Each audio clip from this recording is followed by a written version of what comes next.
ಎಲ್ರಿಗೂ ನಮಸ್ಕಾರ. ನಾನಿವತ್ತು ಈ ಸಾಂಬಾರಿಗೆ ಬೇಳೆನೂ ಯೂಸ್ ಮಾಡಲ್ಲ, ಯಾವುದೇ ಬೇಳೆನೂ ಯೂಸ್ ಮಾಡಲ್ಲ, ಮತ್ತೆ ಕಾಯನ್ನು ರುಬ್ಬಾಕಲ್ಲ. ಹಾಗೇನೆ ಮಾಡ್ತೀನಿ. ಯಾವ ಥರ ಮಾಡ್ತೀನಿ ಅಂತ ಫುಲ್ ವಿಡಿಯೋ ನೋಡಿ, ನಿಮಗೆ ಗೊತ್ತಾಗುತ್ತೆ. ನಾವು ಊಟಿ ಹತ್ರ ಒಂದು ಬಾಲ್ಕೋಲ ಅಂತ ಒಂದು ಊರಿದೆ. ಅಲ್ಲಿ ನಾನು 2ರಿಂದ 3 ವರ್ಷ ಏನೋ ಇದ್ವಿ. ಅವಾಗ ನಾನು ಈ ಸಾಂಬಾರನ್ನ ಕಲ್ತಿದ್ದು. ಅವರೆಲ್ಲ ಇದೇ ಥರ ಮಾಡ್ತಾರೆ. ಚೆನ್ನಾಗಿರುತ್ತೆ, ಟೇಸ್ಟು ಚೆನ್ನಾಗಿರುತ್ತೆ, ಸಿಂಪಲ್ ಆಗಿರುತ್ತೆ, ಆಮೇಲೆ ಬೇಗನೂ ಆಗುತ್ತೆ. ನಾನಿಲ್ಲಿ ಕಾಳು ತಗೊಂಡಿದ್ದೀನಿ ನೋಡಿ, ಕಡಲೆಕಾಳು ತಗೊಂಡಿದ್ದೀನಿ. ಇದು ಸ್ವಲ್ಪ ಮೊಳಕೆ ಬಂದಿದೆ. ಇದಕ್ಕೆ ನಾನು 2 ಆಲೂಗಡ್ಡೆ ತಗೊಂಡಿದ್ದೀನಿ, ಮೀಡಿಯಂ ಸೈಜ್ದು 2 ಆಲೂಗಡ್ಡೆನ ಒಂದರಲ್ಲಿ 4 ಭಾಗ ಕಟ್ ಮಾಡಿದ್ದೀನಿ. ಆಮೇಲೆ ಎರಡು ಟೊಮೆಟೊ ತಗೊಂಡಿದ್ದೀನಿ, ಅದನ್ನು ಅಷ್ಟೇ ಒಂದರಲ್ಲಿ 4 ಭಾಗ ಮಾಡಿ ಕಟ್ ಮಾಡಿ ಹಾಕೋತಾ ಇದ್ದೀನಿ. ಆಮೇಲೆ ಸ್ವಲ್ಪ ನೀರು, ಜಾಸ್ತಿ ನೀರನ್ನು ಹಾಕಂಗಿಲ್ಲ. ಆಮೇಲೆ ರುಚಿಗೆ ತಕ್ಕಷ್ಟು ಉಪ್ಪು, ಆಮೇಲೆ ಸ್ವಲ್ಪ ಅರಿಶಿಣ ಪುಡಿ ಹಾಕಿಬಿಟ್ಟು ಇದನ್ನ 2ರಿಂದ 3 ವಿಸಿಲು. ನೀವು ಯಾವ್ದು ಬೇಕಾದ್ರೂ ಕಾಳು ಹಾಕೋಬಹುದು. ಹಸಿ ಕಾಳು ಇರುತ್ತಲ್ಲ, ಈಗ ತೊಗರಿಕಾಳು, ಅವರೆಕಾಳು, ಯಾವ್ದಾದ್ರೂ ಕಾಳು ಹಾಕೋಬಹುದು. ಹಸಿ ಕಾಳು ಏನಾದ್ರೂ ಇದ್ರೆ ಅದನ್ನೆಲ್ಲ 1 ವಿಸಿಲ್ಗೆ ಸಾಕಾಗುತ್ತೆ. ನಾನು ಇಲ್ಲಿ ನೆನೆಸಿರೋ ಕಾಳು ಇರೋದ್ರಿಂದ ನಾನು 2ರಿಂದ 3 ವಿಸಿಲ್ ಮಾಡ್ಕೊಂಡಿದ್ದೀನಿ. ಇದು ಕರೆಕ್ಟಾಗಿ ಬೆಂದಿದೆ ನೋಡಿ. ಆಲೂಗಡ್ಡೆನೂ ಫುಲ್ ಮೆತ್ತಗಾಗಿದೆ. ಆಮೇಲೆ ಕಡಲೆಕಾಳನ್ನು ಚೆನ್ನಾಗಿ ಬೆಂದಿದೆ.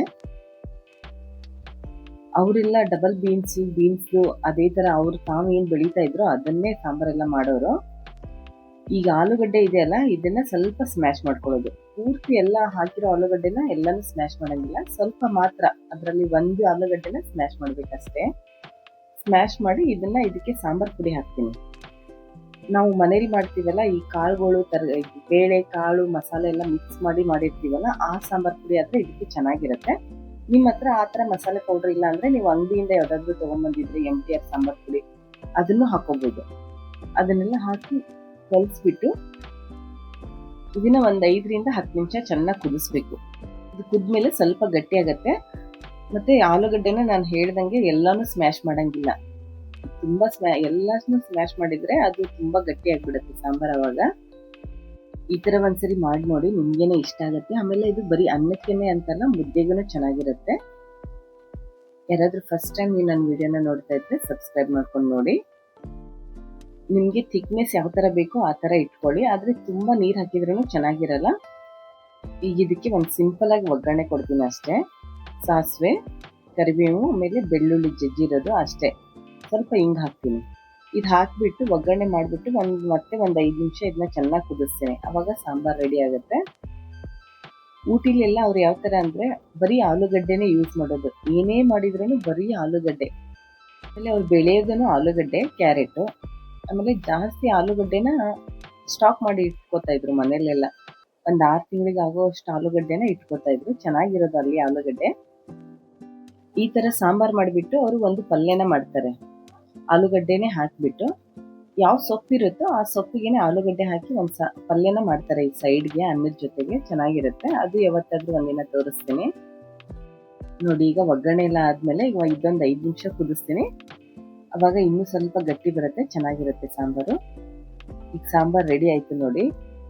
ಒಂದು 5 ನಿಮಿಷ ಚೆನ್ನಾಗಿ ಕುದ್ದಿದೆ. ಸ್ವಲ್ಪ ಕೊತ್ತಂಬರಿ ಹಾಕ್ಬಿಟ್ಟು ಇದನ್ನ ಗ್ಯಾಸ್ನ ಆಫ್ ಮಾಡಿ ಲಿಡ್ ಕ್ಲೋಸ್ ಮಾಡ್ತೀನಿ ನೋಡಿ. ಈ ಸಾಂಬಾರ್ ನೋಡಿದ್ರೆ ಬೇಳೆ ಹಾಕಿದೀವಾ ಇಲ್ವಾ ಅಂತ ಗೊತ್ತೇ ಆಗಲ್ಲ. ಯಾರಿಗಾದ್ರೂ ನೀವು ಹೇಳಿದ್ರೆ ಮಾತ್ರ ಗೊತ್ತಾಗುತ್ತೆ ಇದಕ್ಕೆ ಬೇಳೆ ಹಾಕಿಲ್ಲ ಅಂತ. ಬೇಳೆ ಸಾಂಬಾರ್ ತರಾನೇ ಚೆನ್ನಾಗಿ ಬಂದಿದೆ. ಕಲರು ಚೆನ್ನಾಗಿರುತ್ತೆ, ಟೇಸ್ಟು ನಿಮ್ಗೇನು ಗೊತ್ತಾಗಲ್ಲ ಡಿಫ್ರೆನ್ಸ್.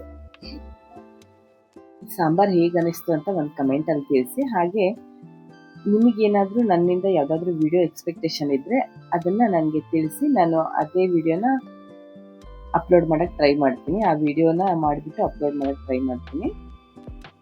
ಕಮೆಂಟ್ ಅಲ್ಲಿ ತಿಳಿಸಿ. ಬಿಸಿ ಅನ್ನದ ಮೇಲೆ 1 ಸ್ಪೂನ್ ತುಪ್ಪ ಹಾಕೊಂಡು ಆ ಸಾಂಬಾರ್ ಹಾಕೊಂಡು ಊಟ ಮಾಡ್ತಾ ಇದ್ರೆ ಎಂತ ರುಚಿ ಅಂತೀರಾ ನೋಡಿ. ಎಷ್ಟು ಚೆನ್ನಾಗಿದೆ ಸಾಂಬಾರು. ಕಲರು, ಆಮೇಲೆ ಅದು ಥಿಕ್ನೆಸ್ ಕರೆಕ್ಟ್ ಆಗಿದೆ. ಈ ಅನ್ನ ಸಾಂಬಾರ್ ಜೊತೆ ಒಂದು ಹಪ್ಪಳ ಇದ್ರೆ ಸಾಕು, ತುಂಬಾ ಟೇಸ್ಟ್ ಅನ್ಸುತ್ತೆ. ನಾನು ಇಲ್ಲಿ ಒಂದು ಹಪ್ಪಳನ ಫ್ರೈ ಮಾಡ್ಕೊಂಡಿದ್ದೀನಿ. ಅದ್ರ ಜೊತೆಗೆ ಒಂದು ಖಾರದ ಮೆಣಸಿನ್ಕಾಯಿ ಇರುತ್ತಲ್ಲ, ಆ ಮೆಣಸಿನ್ಕಾಯ್ದು ಒಂದು ಸಂಡಿಗೆ ಮಾಡಿದ್ದೀನಿ. ಆ ಸಂಡಿಗೆ ವಿಡಿಯೋನ ನೆಕ್ಸ್ಟ್ ಯಾವಾಗಲಾದ್ರೂ ಅಪ್ಲೋಡ್ ಮಾಡ್ತೀನಿ, ಅದು ಚೆನ್ನಾಗಿರುತ್ತೆ. ಈ ವಿಡಿಯೋನ ನಿಮ್ಮ ಫ್ರೆಂಡ್ಸ್ ಆ್ಯಂಡ್ ಫ್ಯಾಮಿಲಿ ಮೆಂಬರ್ಸ್ಗೆಲ್ಲ ಶೇರ್ ಮಾಡಿ, ಸಬ್ಸ್ಕ್ರೈಬ್ ಮಾಡ್ಕೊಳ್ಳಿ. Thank you.